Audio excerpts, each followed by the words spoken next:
Շնորհակալ եմ, պարոն նախարար, չնկատեցի ձեր խոսքում ասեցիք թե ոչ, բայց կարծում եմ տեղին կլինի, եւս մեկ անգամ եթե ասել եք, շնորհակալություն հայտնենք, այս ձեր թվարկած բոլոր գործերը արվում են իմ կարծիքով Հայաստանի Հանրապետության բոլոր ժամանակների թիվ 1 բարերարի արդյունքում, դա Հայաստանի Հանրապետությունում աշխատող, հարկ վճարող քաղաքացին է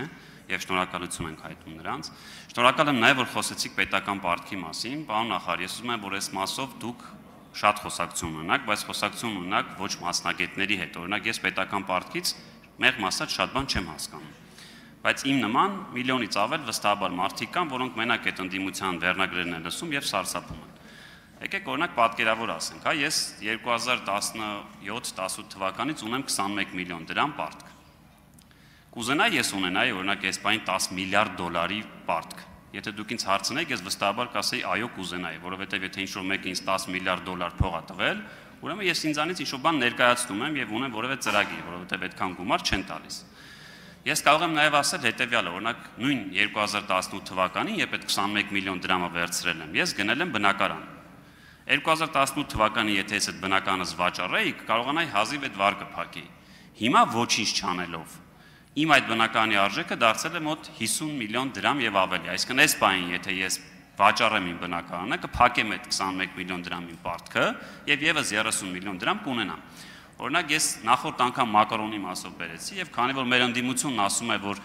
մեկ անձին ընկնող հաշվարկով պարտքը ավելացել է 2500-ից դառնալով 4000 դոլար, քանի որ ինձանից հետո Արթուր Խաչատրյանն է ելույթ ունենալու, ես համաձայն եմ, պարոն Խաչատրյան, այդ 4000 դոլարը ես կվճարեմ ձեր փոխարեն, եթե դուք համարում եք ձեր անձնական պարտք, բայց պայմանով որ ձեր 2018 թվականի դրությամբ ձեր գույքը ինձ եք տալու։ Ես այդ էլ եմ պատրաստ դառնալ։ Ես ուզում եմ, որ այս մասին մենք շատ խոսենք, էլի, որտեղ աշխարհի բոլոր ընկերությունները, բոլոր գրեթե պետությունները ունեն պարտք։ Այդ թվում ազգային բարերարներ կոչվածները, այս բան ունեն մի քանի միլիարդ դոլարի պարտք։ Որ արձագանքեք էլի խոսեմ։ Իրականում Պարոն Գաբրելյան, իրականում մենք շատ ենք խոսում այս հարցի մասին, ամեն ձևով փորձում ենք բարձրաբանել, որովհետև պարտ բառը տենց ոնց որ բացասական ընկալում ունի նաև տենց երբ որ խոսում ենք դրա մասին, եւ իմ խոսքում ես փորձեցի ցույց տալ, որ այդ պարտքը, որը մենք ավելացրել ենք, ասել, որ մենք կուզեինք մեծ պարտք ունենալ, դա էլ միանշանակ չի, որովհետև կախված է նրանից, թե դու այդ պարտք, այդ մեծությունը քո եկամուտների համադրությամբ ինչպես է աճում, եւ ես փորձեցի ցույց տալ, որ մեր եկամուտները այնքան են աճել, որ մենք այդ ամբողջ պարտը ընդամենը 1.5 տարում կարող էինք սպասարկել, եթե որոշեինք մեր ծախսերը չավելացնել, թողել նույն մակարդակի վրա, բայց ծախսերը ավելացել են բազմապիսի բոլոր ուղղություններով, որը նաեւ գեներացրել է այդ մեր հավելյալ եկամուտները։ Այսինքն մենք մեր քաղաքացիներից վերցնում ենք հարկերը եւ այդ հարկերը ներդնում ենք այդ հնարավորությունների ստեղծման մեջ, որպեսզի իրենք ավելի մեծ հնարավորություն ունենան այդ պարտքը սպասարկելու։ Ունեք արձագանք։ Իդեպ առաջարկս ոչ միայն ձեզ է, պարոն Խաչատրյան, ընդդիմադիր ցանկացած падգամավոր, որ կհամաձայնվի, ես իր պետական պարտքի հետ ձեր բանաձևով մասնաբաժինը փակում եմ, ելի եմ ասում, պայմանով, որ ձեր գույքը անշարժ 2018 թվականի դրությամբ ինձ տալիս եք, էդ էլ եմ առնում։ Ես ուզում եմ, պարոն նախարար, դուք իհարկե շատ եք խոսում, բայց էլի թվերով չէ, եկեք առաջարկ անենք այն ակտիվ քաղաքացիներին, ովքեր իմ ձեր մեկնաբանություններում խոսում են այս մասին, հրավիրենք, թեկուզ ոդքասթի ժանրով մարդկանց բացատրենք։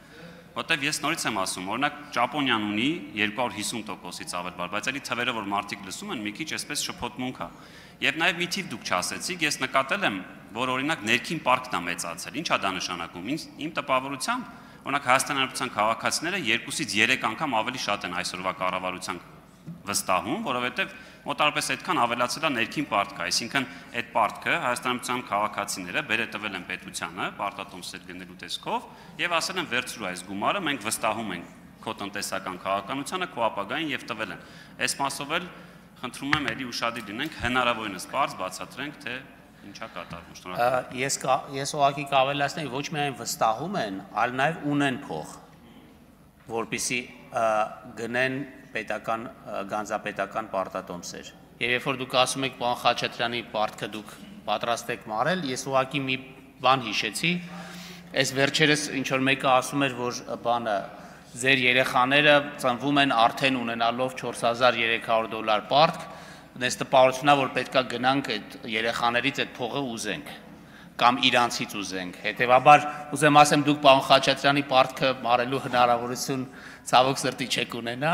որովհետև այդ պարտքը պետական պարտք է եւ որևէ մարդուց չեն գնում իրան ասում այդ պարտքը արի հիմա մարի, դա մարվում է մեր վճարած հարկերի մի մասը ուղղվում է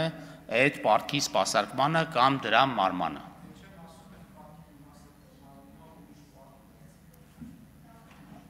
Այո, այդ պարտքի մի մասն էլ մարվում է նոր պարտք վերցնելով, այսինքն պարտքի սպասարկման ցիկլի մեջ ենք եւ սա հատուկ մասնագիտությունն է,